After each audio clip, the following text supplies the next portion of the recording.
के पास खबर भेजी जनक महाराज के यहाँ। जनक महाराज ने कहा, महाराज ऐसा कोई नहीं, मात्र एक लंकाधिपति रावण है। और रावण तो राजा दशरथ को चाहता ही नहीं था, आपस में शत्रु है। राजा एक मात्र रावण है, रावण ऐसा आ जाए और उसको जो है भोजन कराया जाए, दक्षिणा दी जाए तो उससे ही उदार हो जाए। अरे अच्छा, ऐसी बात है। वह ये किन प्रकार से चिट्ठी पत्र लिखी, उस वक्त चिट्ठी का जमाना था, पत्र व्यवहार का, ये फोन आदि नहीं थे तब। लिखी ना, हाँ तो मोबाइल की थी सती का, ये कुछ नहीं था। पत्र लिखा और विमान पर जो है ब्राह्मण को बिठाया, पत्र वो जो है लंका में भेज दिया। हवाई जहाज है तब वहां पर भेजा और जा करके उन्होंने जो है वो पत्र पहले जो है, देखो क्या होता है, वो पत्र द्वारपाल के बाद जो है वो पत्र जो है जो महारानी मंदोदरी के पास लगे। मंदोदरी ने देखा, पढ़ा, ये बात लिखी है कि महाराज आप हमारे यहाँ जो है ब्राह्मण स्वरूप में सादर आमंत्रित है, ऐसा है वैसा है, वो सारी बातें लिखी। और मंदोदरी ने जब पढ़ा तो चुपके से वैसे ही बंद किया, स्वामी के को जाकर के दे दिया। बोले क्या है? बोले पता नहीं क्या है, देख लो क्या है। रावण ने खोला, देखा उसमें राजा दशरथ ने लिखा था कि महाराज आप ब्राह्मण स्वरूप में हमारे यहाँ सादर आमंत्रित है। रावण ने कहा कि दशरथ ने आज मुझे निमंत्रण दिया, किसने दिया होगा, क्यों दिया? अरे चल छोड़, ब्राह्मण स्वरूप में मैं ब्राह्मण हूं, मैं ब्रह्म कर्म करने वाला नहीं हूं। और उस चिट्ठी को एक किनारे कर दिया। मंदोदरी ने कहा, स्वामी क्या बात हो गई? अरे बताओ तो सही। उन्होंने कहा, भैया ऐसी ऐसी बात है। चिट्ठी पढ़ी मंदोदरी ने, फिर उनके सामने भी देखा ऐसा लिखा है।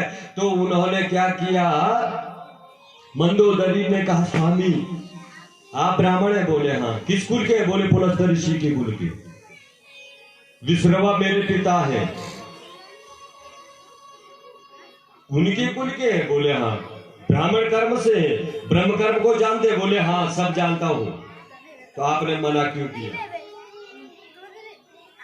बोले इसलिए मना किया कि मैंने आज तक कहीं ब्रह्म कर्म नहीं किया, इसलिए मना किया है।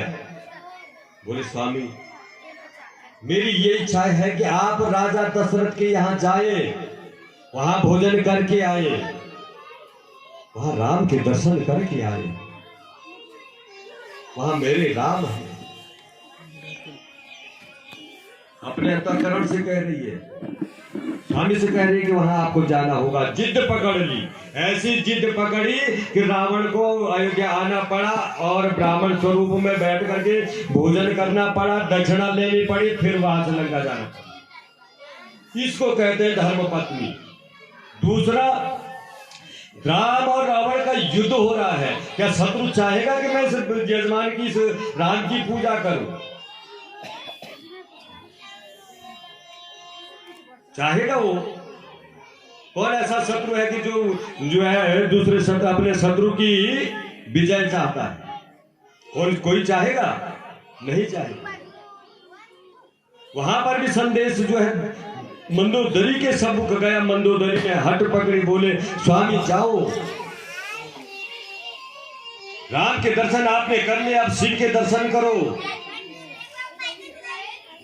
शिव के दर्शन करने के लिए, शिव की स्थापना के लिए जो है रावण को भेज दिया। तो वो धर्म पत्नी थी। अब समझिए, आंखों पे पट्टी नहीं बांधो। बच्चा यदि गलत कर रहा है तो पति का साथ दो, नहीं तो खुद डांटो।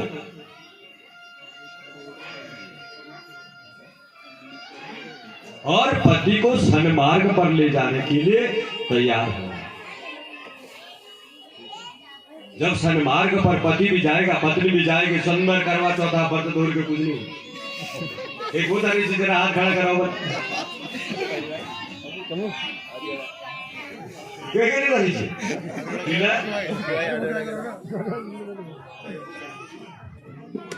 करवा चौथा व्रतधारी हो है। पति को हमेशा धर्म का अनुसरण करवाना। जब धर्म का अनुसरण पति से होगा, पति से करवाएंगे तो वह जो है अवश्य ही हमारे पीछे की संतति को प्राप्त होगा। जब पीछे की संतति को प्राप्त होगा तो तब महाराज वह जो है हमें काम क्रोध मद लोभ का हमारे यहाँ से त्याग होगा, धर्म अर्थ काम और मोक्ष की प्राप्ति होगी।